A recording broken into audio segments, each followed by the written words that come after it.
Actually Speaking, Episode 11, Managing an Aggressive Tone. Want to know how to live skeptically and still have friends? So do I. Let's figure it out. Actually Speaking, a podcast that explores the human side of skepticism, critical thinking, and the skills we need to make it through the day. Hi everyone, and welcome to Episode 11 of Actually Speaking, a podcast that sets the science aside and explores the human side of skepticism. My name is Mike Meraz, and today we're going to take a look at the never-ending nice versus jerk debate within skepticism and see if there isn't something useful we can learn from it. Skeptics will argue internally over just about anything. Most of the time it's done constructively, and in order to dig deeper into an issue or think through a complex problem more thoroughly. But every now and then, skeptics venture into the territory of fighting amongst themselves for the sake of winning and simply being right. We take complex gray issues and distill them down into black and white arguments and plant flags firmly on one side or the other. It's unfortunate, but hey, we're human. It happens. One debate is particularly susceptible to this type of fighting. It goes by a lot of names, but I'm just going to refer to it as the nice versus jerk debate. And it's getting a lot of attention right now in the skeptic community. The argument simply asks, which is the better method of promoting skepticism and combating irrationality? Niceness or jerkishness? Unfortunately, this is a debate that'll never be won. There will always be those who feel that ridicule and aggression are the only effective tools against irrationality. Similarly, there will always be those who feel that patience and education are the best approach to promoting skepticism. A debate of this nature is fine in and of itself, because it forces us to question and challenge our communication tendencies and hopefully look at them objectively. But if the only result of this debate is division, frustration, and anger, then it really isn't helping the cause of skepticism at all. For this to be useful to me, I need to look at it differently. I need to look beyond the labels and insults and see what tools and behaviors lie underneath that I can actually apply to my daily life. I need to know what it is about my behavior that makes me look nice or like a jerk, so that I can have some control over that. So for me, I choose not to take sides in this debate.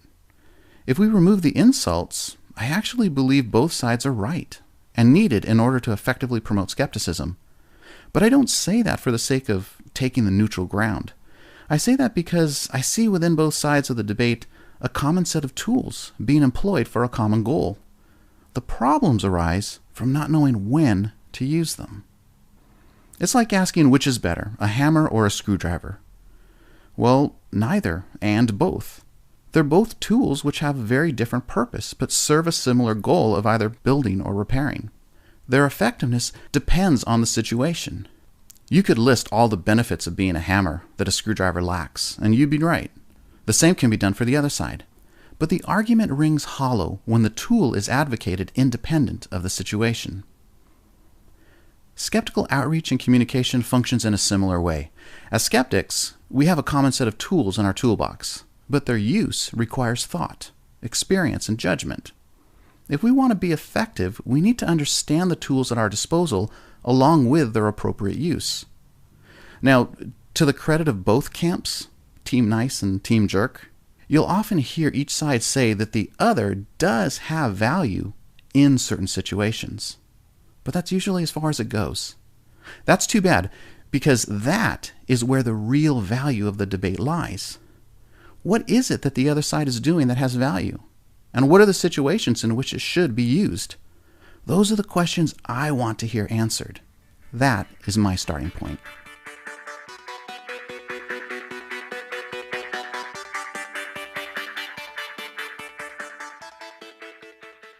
Remember, all good communication begins with a realistic and appropriate goal. Achieving that goal requires us to know our audience in order to choose the appropriate tools to use in our interactions with others. My goal is to promote critical thinking, and to do so in a way that keeps the flow of communication with family and friends open wherever possible. First of all, let's rethink the labels we use for the extremes in this argument. When we talk about being nice versus being a jerk, we're really talking about passive interactions versus aggressive interactions with non-skeptics. These are far more useful labels, and both can be effective approaches.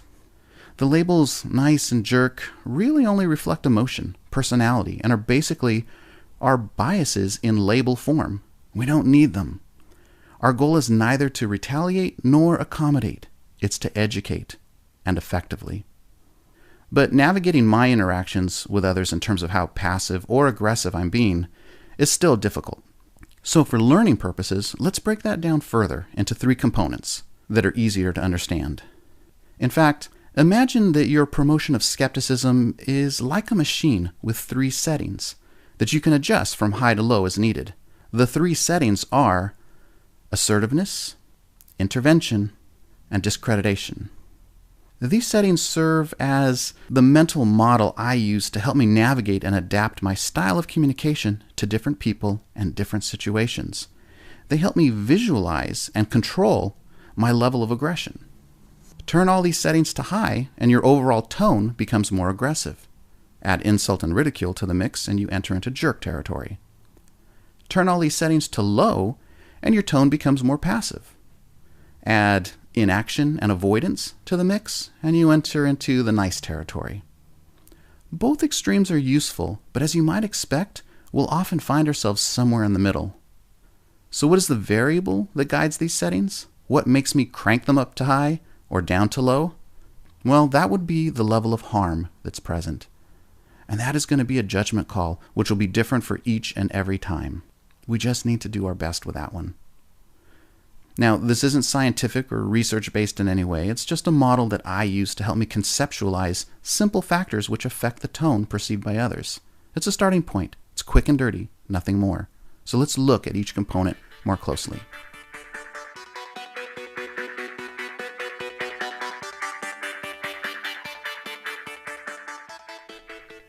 When I want to more closely manage the tone of my skeptical message to others and make adjustments for effectiveness, I focus on 3 components.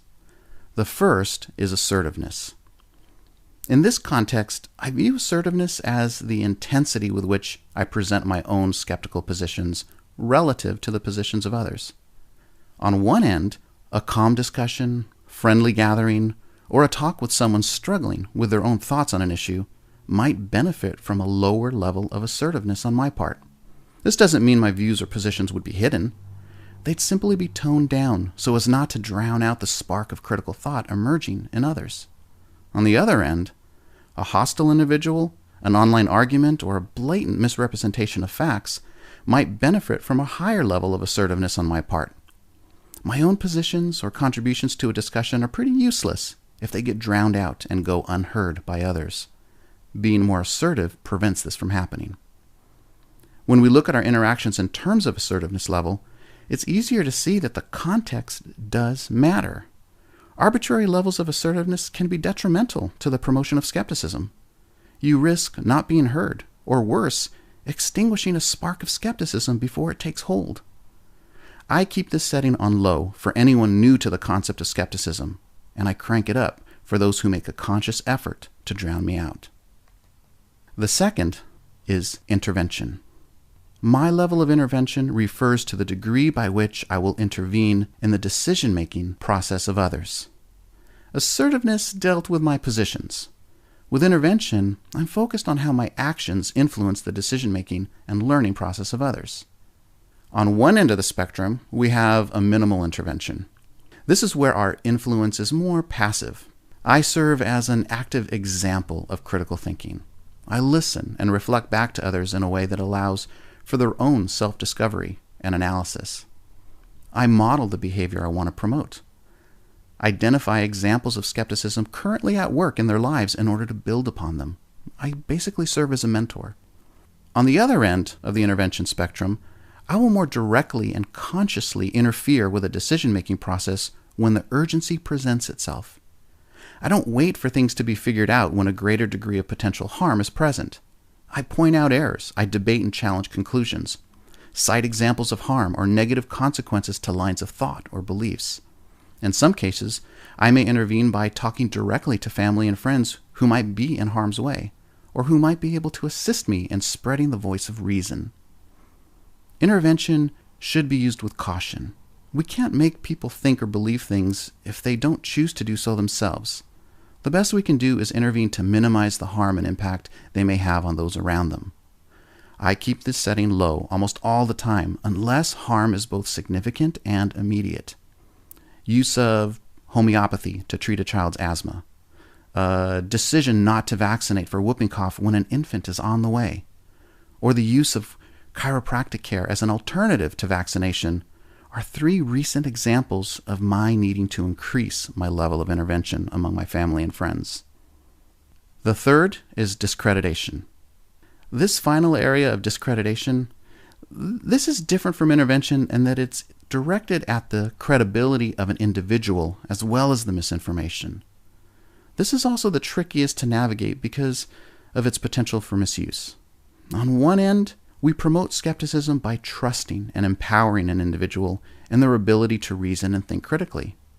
While mistakes, misinformation, and decision-making might leave plenty of room for improvement, we nonetheless treat the individual as credible, well-intentioned, and capable. I think most people fall into this category.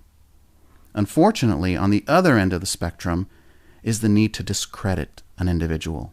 This isn't an area I'm particularly comfortable with, but I do realize that it's one I must be prepared to confront. Under these circumstances, we can no longer rely on an individual's own ability to reason through an issue and come to a conclusion that presents no harm to themselves or others.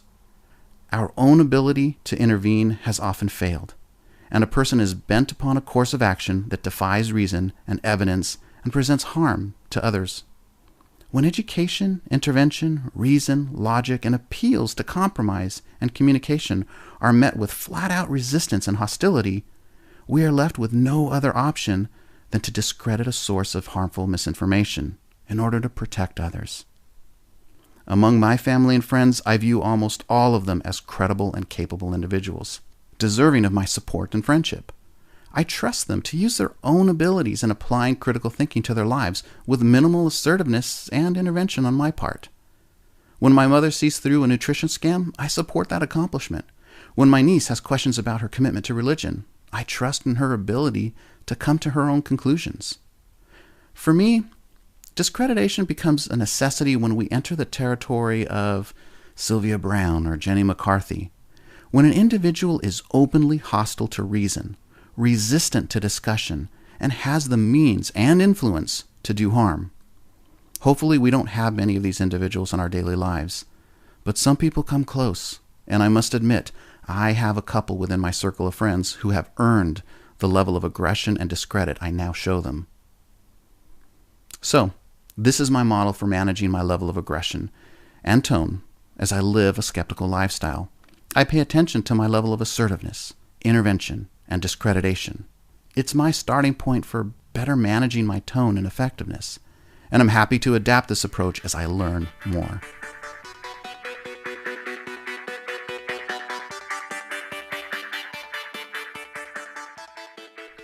Effective communication is hard and complex. You can quantify it quite a bit, but in the end, it's still more of an art to implement. As a skeptic, I need to be able to change as the situation changes. Locking into a nice or jerk camp does nothing to develop my ability to adapt. There will always be jerks, damaging the image of skepticism and turning people away. And there will always be those who misunderstand nice to mean avoidance or inaction. And both should be confronted with a good dose of reality. Fortunately, from my experience, most skeptics don't fall into these categories. And I think understanding the skills and tools which lie beneath our tone will actually help prevent us from dividing into camps. So, with that being said, I choose to set the insults and labels aside, and instead embrace the benefits of both passive and aggressive interactions with non-skeptics. I do this by paying attention to my level of assertiveness, level of intervention, and the degree to which I discredit.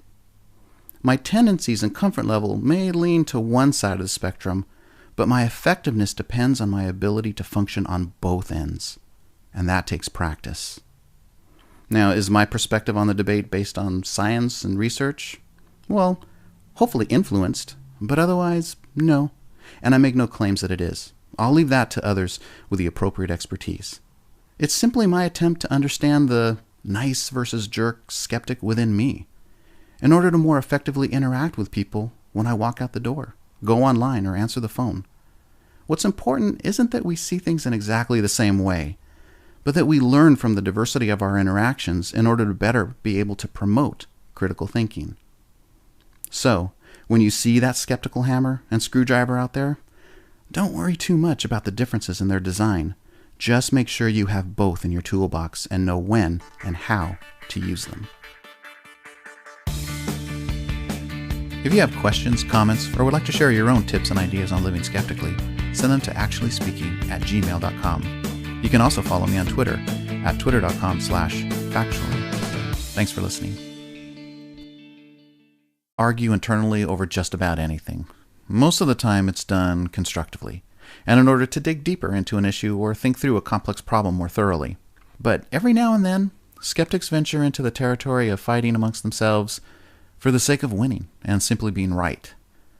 We take complex gray issues and distill them down into black and white arguments. Hi everyone, and welcome to episode 11 of Actually Speaking, a podcast that sets the science aside and explores the human side of skepticism. My name is Mike Meraz, and today we're going to take a look at the never-ending nice versus jerk debate within skepticism and see if there isn't something useful we can learn from it. Skeptics will Actually Speaking, episode 11, Managing an Aggressive Tone. Want to know how to live skeptically and still have friends? So do I. Let's figure it out. Actually Speaking, a podcast that explores the human side of skepticism, critical thinking, and the skills we need to make it through the day. Arguments, and plant flags firmly on one side or the other. It's unfortunate, but hey, we're human. It happens. One debate is particularly susceptible to this type of fighting. It goes by a lot of names, but I'm just going to refer to it as the nice versus jerk debate. And it's getting a lot of attention right now in the skeptic community. The argument simply asks, which is the better method of promoting skepticism and combating irrationality? Niceness or jerkishness? Unfortunately, this is a debate that'll never be won. There will always be those who feel that ridicule and aggression are the only effective tools against irrationality. Similarly, there will always be those who feel that patience and education